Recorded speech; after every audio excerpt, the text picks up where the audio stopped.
Bonjour, bienvenue pour ce 9e épisode de la série des chroniques Être libre.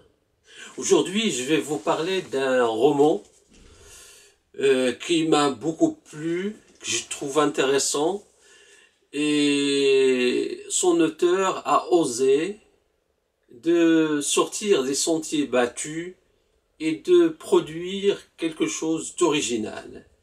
Il s'agit du roman de Youssef Wahboun, intitulé 3 jours et le néant, donc publication 2013 aux éditions Marsan.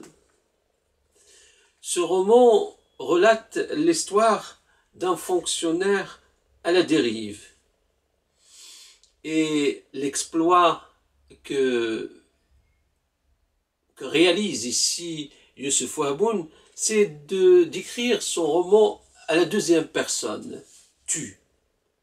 Et ce choix esthétique entraîne le lecteur et le fusionne avec la narration, le fusionne avec le personnage. Parce que le personnage n'a pas de nom dans ce roman.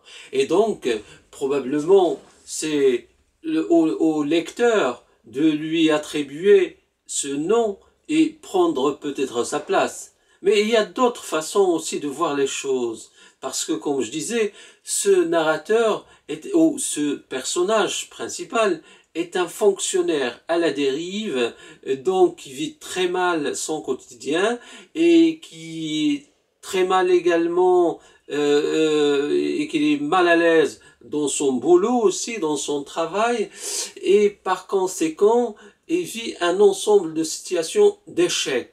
Échec aux études, échec dans le cadre de son travail, c'est un conseiller d'un ministre, conseiller dans le cadre de la communication, et échec amoureux également, puisque ce personnage passe d'une relation à une autre sans qu'il y ait un socle d'amour ou de relations stables, d'investissement sentimental durable.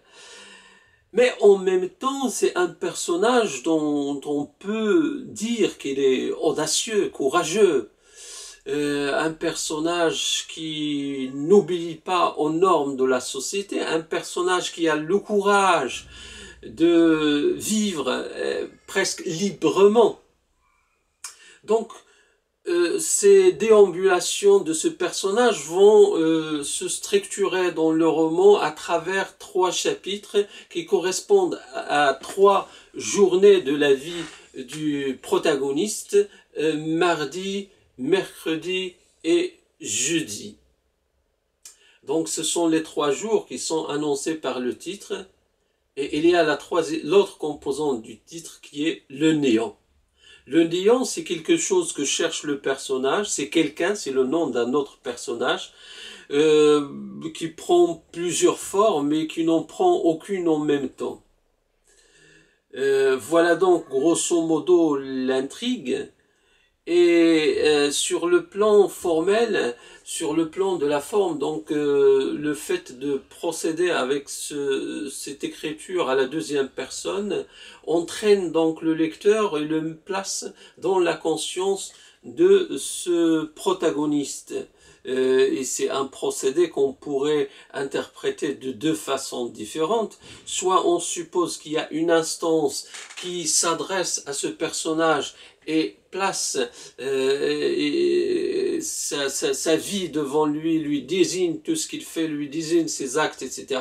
Donc on pourrait avoir ici affaire à une sorte d'acte d'accusation, une sorte de réquisitoire, où on fait le procès de ce personnage. L'autre possibilité, c'est que ce personnage lui-même se tue, se regarde sa conscience, s'observe, comme s'il avait devant lui une sorte de miroir, et il observe donc toutes ses actions.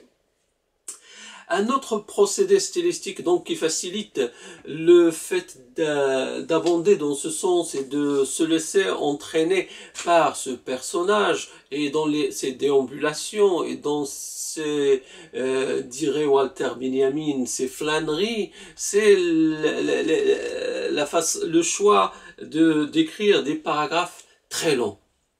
Les paragraphes sont de 2 pages, ils vont jusqu'à 10 pages, et donc on entre là-dedans, on entre dans ce rythme, et on a du mal à reculer, on a du mal à en sortir.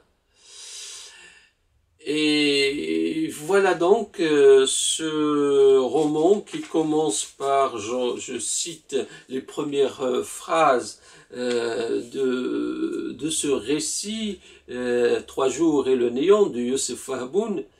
Ce n'est qu'aujourd'hui que tu te sens rongé par la honte d'avoir ce vent déshabillé des femmes dans ton bureau. À moins de 15 mètres du bureau de monsieur le ministre, sans doute est-ce le rêve que tu viens de faire qui déclenche en toi ce mélange de répulsion et d'angoisse? Qamar est allongé sur le ventre, toute nue. Un homme lui embrasse les fesses et le dos, s'arrête longuement sur sa nuque. Les 2 corps exultent en formant une grosse tache mouvante sur un fond noir. Jonchés comme de minuscules pétales rouges et verts, un chien chétif se déplace autour des 2 amants.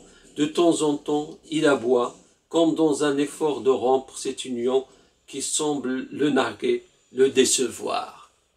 Voilà donc comment Youssef Wahboun lance son roman 3 jours et le néant. Et une autre caractéristique de ce roman, c'est qu'il adopte au sein de lui-même une composante artistique ou 2 composantes artistiques, celle de la peinture, un thème très cher à Youssef Wahboun, et puisqu'on y voit le protagoniste qui lui-même s'intéresse à l'art, pense préparer une thèse sur l'art, sur la peinture, et en même temps on rencontre divers noms de peintres. L'autre composante également esthétique, c'est la littérature. La littérature semble être une planche salvatrice pour ce protagoniste, puisque son parcours est jonché de références à la littérature, notamment le protagoniste a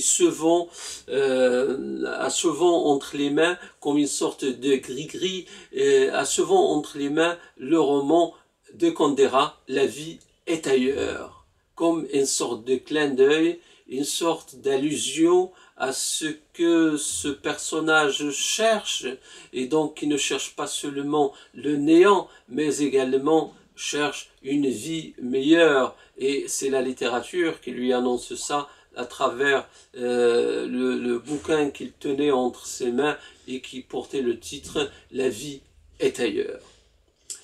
Je dirais pour finir à ce propos que donc on trouve ici la touche de Youssef Wahboun à travers une certaine poéticité qui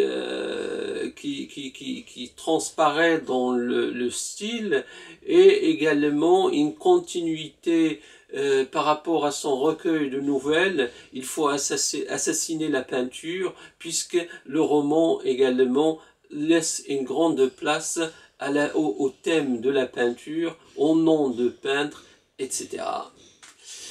Voilà donc Youssef Wahboun, 3 jours et le néant.